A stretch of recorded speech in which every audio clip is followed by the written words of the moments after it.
RD Gardi medical college Covid centre में शनिवार देर रात मरीज के परिजन और डॉक्टरों के बीच बढ़ते विवाद को लेकर मौके पर अपर कलेक्टर सीएसपी व आला अधिकारी पहुंचे थे। विवाद को बढ़ता देख दोनों पक्षों को किसी तरह शांत करवाया गया और मौजूदा साक्ष्य के आधार पर 3 लोगों को तत्काल हिरासत में लेकर थाने ले जाया गया था, जिन पर रात में ही गैर जमानती धाराओं के प्रकरण पंजीबृत कर लिए गए हैं।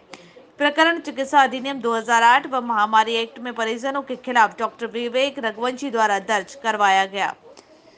दरअसल पटेल नगर निवासी जया देवी उम्र करीब 52 वर्षीय का पिछले 10 दिनों से आरडी गार्डी मेडिकल कॉलेज में उपचार चल रहा था। जया देवी की हालत नाजुक होने के चलते उनका कोविड टेस्ट भी हुआ, जो कि रिपोर्ट के बाद निगेटिव था।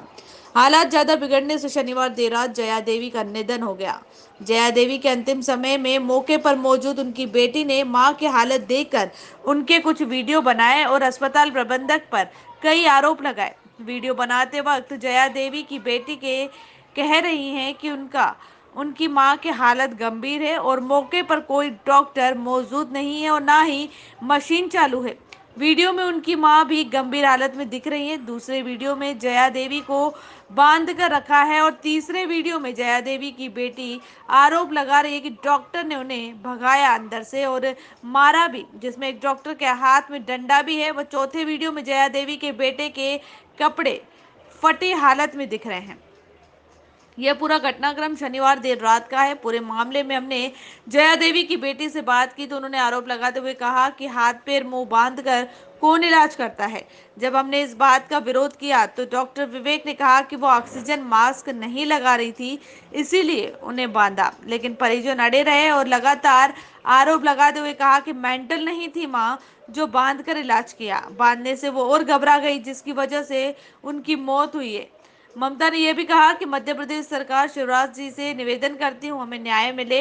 बिना जांच के हम पर प्रकरण दर्ज किया गया है और रात में वहां मौत के बढ़ते आंकड़े इसी वजह से आ रहे हैं क्योंकि वहां एक केबिन में सारे डॉक्टर बैठे रहते हैं। मरीजों पर वहां ध्यान नहीं दिया जाता है।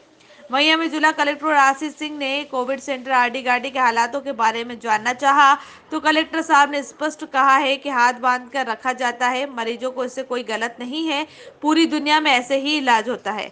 कलेक्टर साहब से पूछा गया कि निगेटिव होने के बावजूद कोविड का उपचार दिया जा रहा क्यों, तो कलेक्टर साहब ज्ञान देते हुए कहते हैं कि कई बार नेगेटिव होने के बावजूद मरीजों में संक्रमण का असर रहता है, इसी वजह से उन्हें कोविड केयर में रखा जाता है और उपचार दिया जाता है। तो यह है उज्जैन के कोविड सेंटर के हालात। यहाँ बिना जांच किए कलेक्टर महोदय अस्पताल समिति का समर्थन कर रहे हैं, तो कैसे परिजन न्याय की अपेक्षा रखेंगे। जी हाँ, मेरी मम्मी एडमिट थी। 6 तारीख को वो पॉजिटिव आई थी, फिर 12 तारीख को वो नेगेटिव आ गई थी। फिर भी उनको कोविड वार्ड में रखा गया और उसके बाद जब मैं अटेंडर बन के मम्मी से मिलने गई तब उनकी 95-96 पल्स थी। फिर डॉक्टर विवेक रघुवंशी और अजय त्रिपाठी जी ने मेरे को वहाँ से निकाल दिया, बोले कि आप 5 मिनट के लिए बाहर जाइए। फिर मैं थोड़ी देर के लिए गई तो उन्होंने मेरी मम्मी के हाथ बांध दिए, पैर बांध दिए और उनकी पल्स रेट नीचे गिर गई, 33 पे आ गई और मेरी मम्मी की वहीं डेथ हो गई। मैंने डॉक्टर से पूछा, मैंने सर आपने हाथ क्यों बांधे, पैर क्यों बांधे, इस तरह से इलाज कौन करता है। तो उन्होंने मुझे बाहर ले जाकर और 2 थप्पड़ मारे, चाटे मारे। फिर मैंने अपने भैया को कॉल करा कि भैया ऐसा ऐसा हुआ। फिर मेरे भैया आए, उन्होंने पूछा कि आपने ऐसा क्यों करा, हाथ क्यों बांधे। तो बोले हाथ हमने इसलिए बांधे कि ऑक्सीजन मास्क नहीं लगा रहे थे। बोले ठीक है नहीं लगा रहे थे, पर कोई मेंटल थोड़ी ना है वो, जो आप हाथ पैर बांध के इस तरीके से इलाज किए जा रहे हो। वहाँ अधिकतर पेशेंट के ऐसे इलाज किए जाते हैं, हाथ पैर बांध देते हैं। देखिए, ये बहुत ही एक गलतफहमी है जो लगातार चल रही है। अच्छा हुआ आपने सवाल पूछा और आपके माध्यम से मैं इसको क्लियर भी कर देना चाहता हूँ कि जब भी पेशेंट की हालत बहुत ज़्यादा खराब हो जाती है, उसको इंक्यूबेट अगर करना पड़ता है तो उसको हाथ पैर बांधना नहीं कहते हैं। कि मतलब एक तरीके से जब मरीज कोऑपरेट नहीं करता है उस समय उसको लगता है तो बार बार वो जो मास्क है और इंक्यूबेशन के जो इक्विपमेंट्स है उसको निकाल कर फेंका करता है।